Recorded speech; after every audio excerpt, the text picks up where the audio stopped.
مساء الخير والعافية على أحلى متابعين. شلونكم؟ إن شاء الله كلكم بخير وصحة وعافية. مشتاقة لكم أني هواية، واليوم راح أسوي لكم روتين كامل عشاء. اليوم راح أسوي معكرونة بالبشاميل. هنا أني جبت الصدر قدامكم، راح أسوي التتبيلة مالته والحشوة مال معكرونة بالبشاميل. هنا ثرمت راس بصل وثرمت وياهم سنين ثوم، مثل ما شفتوا الصدر حضرته وثرمته وخليته على جهة، وراح أراويكم خطوة بخطوة.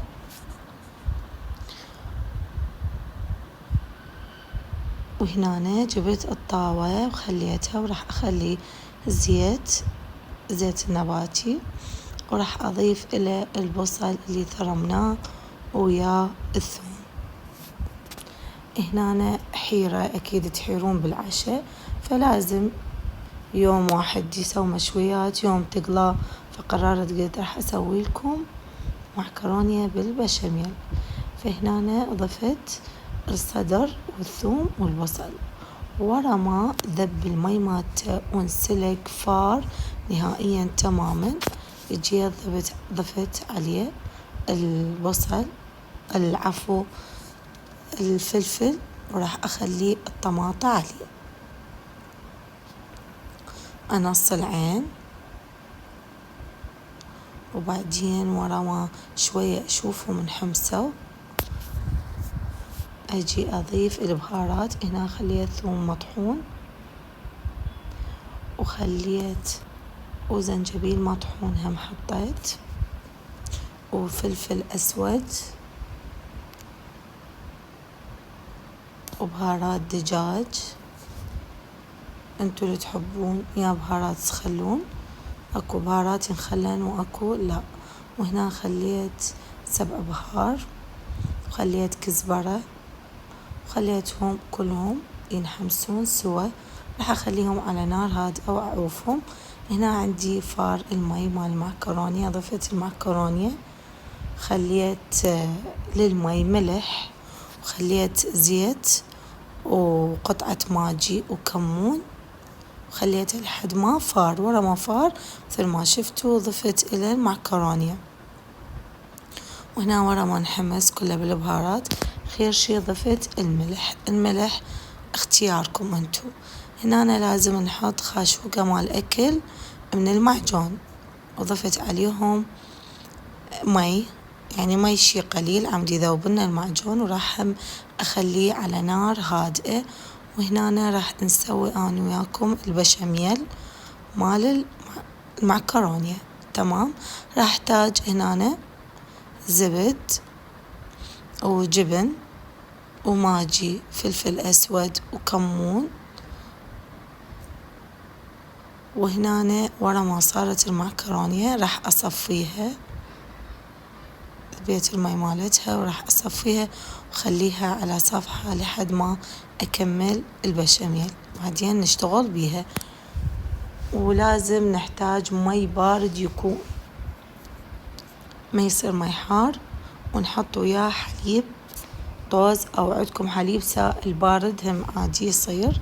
هنا ضفت أنا الزبد، وراح أضيف هنا 5 خواشيق من الطحين الأبيض، ما يصير أسمر وما يصير ياخذ لون، قبل نحمسه ويا الزبد ونضيف عليه الحليب البارد. مثل ما تشوفون قبل أني درت عليه الحليب البارد، وقبل أظل أحرك بيه على مود ما يصير بيه عقد وينلم الطحين. يعني نفس الوقت سهلة، وسويت لكم إياها تفصيل على مود تسووها بالضبط. هنا خليت فلفل أسود، وخليت كمون، وراح أخلي الماجي. ورا ما يفور شفته فار وثخن، راح أضيف عليه الجبن بالأخير، الجبن أخبطه خبطة خفيفة، وأخليه وحدة على نار هادئة، وبعدين نشيله. هي شوفوا هيك صار هسه كله زين. هنا أنا أجيب بايركس، انتو القياس اللي تريدوه. ومثل ما شفتوا المقادير أنا ما خليت مقادير، انتوا نفس الحالة.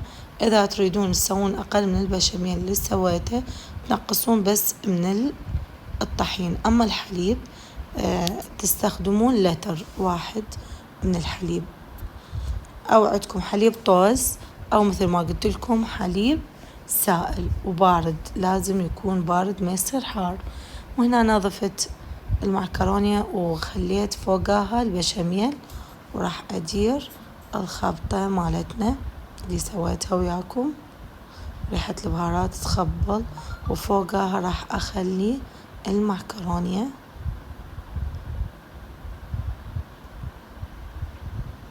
وبالأخير لازم شو نسوي؟ نضيف البشاميل فوقها آخر شي ورا ما نغلقها ونكمل.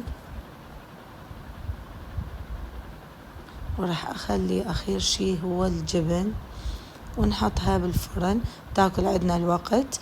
الجو ياكل عندنا 10 دقايق، والفوق انتو نظريا تشوفوها وتطفوها. وهنا أنا أكيد توسخ عندنا المطبخ، لازم ألملمه ورا ما أكمل عن العشاء. شنو اللي توسخ عندي ألمه بالسنك وأغسله، أو مرات لا، يعني حسب ويا شغلي نفس الوقت أطبخ وأغسل وأصفط. فهنا أنا كملت العشاء وخليته بالفرن. راح أنظف الطباخ وأغسل المواعين أصفطهم، نحضر العشاء. ولما نكمل العشاء نشوف الواجبات اللي عندنا شنو، واجبات المدرسة، لأن هم يكملون نص وورا العشاء نص. فهنا أنا طبيت خدت استراحة إلهم، قلت لهم أروح أسوي عشاء وأكمل وأجي أكمل واجباتكم. أنا مثل ما قلت لكم عندي بناء بالبيت وكلش يعني جو برد وصعبة، فدا أحاول اللي أقدر عليه يعني أسوي والله. ومنتظرة هالعمال، يوم أكو يوم ماكو، يوم يطلعون يوم ما يطلعون. فإن شاء الله أنزلكم فيديو كامل بهاي التفاصيل.